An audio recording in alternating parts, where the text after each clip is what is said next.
If you were listening in details for whatever I was trying to say in all the previous slides, I was trying to align whatever I'm saying with this particular timer, which is a critical one. It's called PDCP reordering and in order delivery. The receiver in general, will try it all the time to make sure, depending on the parameter for sure. This is again, you have a parameter which is configuring that reordering, and even you can disable it. This is depend, okay? But assume it's enabled now, and this is a parameter, and you are setting for this one of these values. This is the 3GB values, okay? And this is reordering. It's at at the receiver side. So here in the figure on the right here, I'm assuming the data is coming in the downlink direction from the UBF, assume from the application layer, till it reaches to the UE, which the UE is the receiver, okay? The receiver. So there will be a timer here called reordering. So let's see how this kind of working. Assume now you have the first packet being transmitted here called TCP sequence number 0 coming from UBF till the GNB here. So GNB PDCP layer. So again, if you remember, first thing the PDCP will do, it will be assigning a sequence number. Okay, this assigning sequence number 0. But by the way, those will be different, completely different compared to TCP. The PDCP will have its own sequence number. So I just give him a number to make it more simple to understand. For visualization point of view. But you will see next that it will have a different sequence number. Assume the PDCP is giving 0, 1, 3, and so on. So the PDCP will assign a sequence number to be able to allow the receiver to track the packets and also from the transmitter side.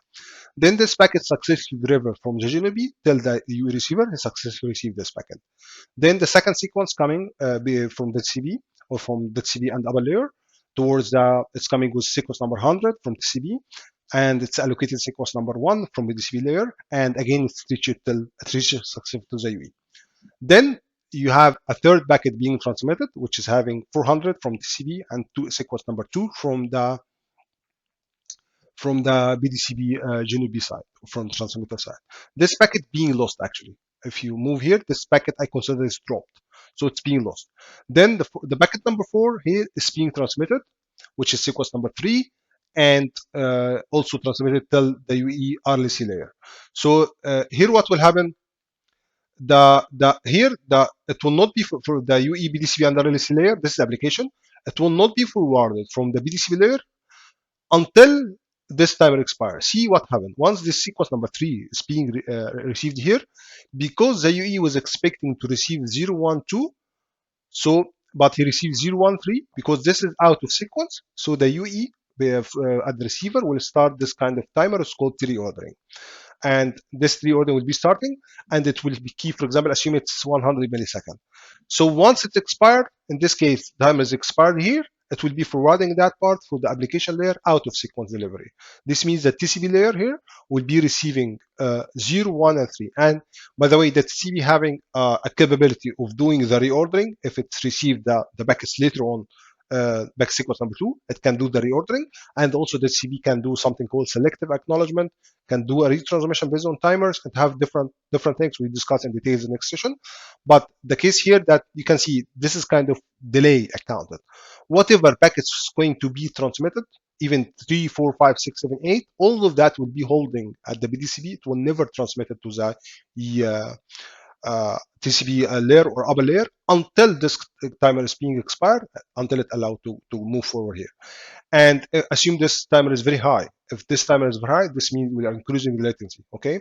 And also if this timer is very low, this can increase the probability of the receiver or TCP in general to do retransmission. And doing retransmission at the TCP, as will be explained later on, can decrease your throughput, because TCP have a mechanism whenever there is a packet loss or a packet considered as loss or even high latency. This can consider that the network have a congestion, so it can reduce something called the window size, so it can degrade your throughput. And if you look into the figure here, I quoted from this website. This is the same sequence, this is the same idea, sender and receiver. The receiver here, sender was sending 1, 2, 3, 4, 5, 6, 7, 8, 9. And this was going back, this packet was being received by receiver 1, 2, 3, but 2 and 8 was being derived out of sequence from the TCP side. This is assumed only for the TCP. So this can increase latency, reduce throughput, can do many things. So you should be very careful in general whenever you tune this timer. and you should consider this timer with, as I mentioned at the very beginning, with the discard timer. You should consider this timer with the TCP behavior. So you need to do a lot of tuning for uplink and downlink to confirm that this sequence, this timer is being set for appropriate value in your network. So again, this is very important. And by the way, again, if you remember in the previous session, this is an option. It can be even disabled. Or if you remember in the 4G itself, this timer was being set actually at the RLC layer. Now it's moved to the PDCP layer. But usually this, I will explain what kind of scenarios from high level perspective can trigger that package to be received out of sequence.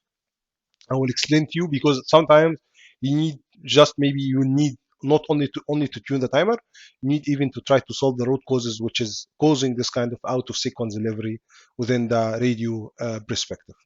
So now let's move to the next function, which is related to when you disable this out of order, what will happen. Okay, if you look in this figure, this is exactly the same figure. It will be a very easy one. If you look down here first before moving to the call flow, there is, as per the 3GPP, there is a parameter called out of order delivery. You need to check in your vendor. It might be different naming or whatever, but this is the 3GPP name. If you find this one, out of order delivery. For example, if it's true, this means you are disabling, you are allowing the PDCP layer to just keep the packets move out of order.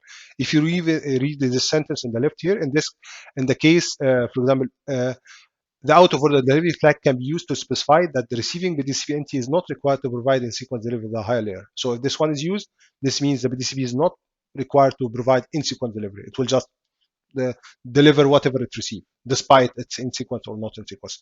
And for sure, can improve the latency, but again, this is also can cause multiple issues at the TCP, which is can retransmission increase, which is can impact your throughput in general. Okay, so this is would be exactly the same example as we highlighted. Sequence number being transferred, sequence 1 being transferred, fine. 2 is being lost, and 3 is being sent here. But in that time, there was no timer being increased.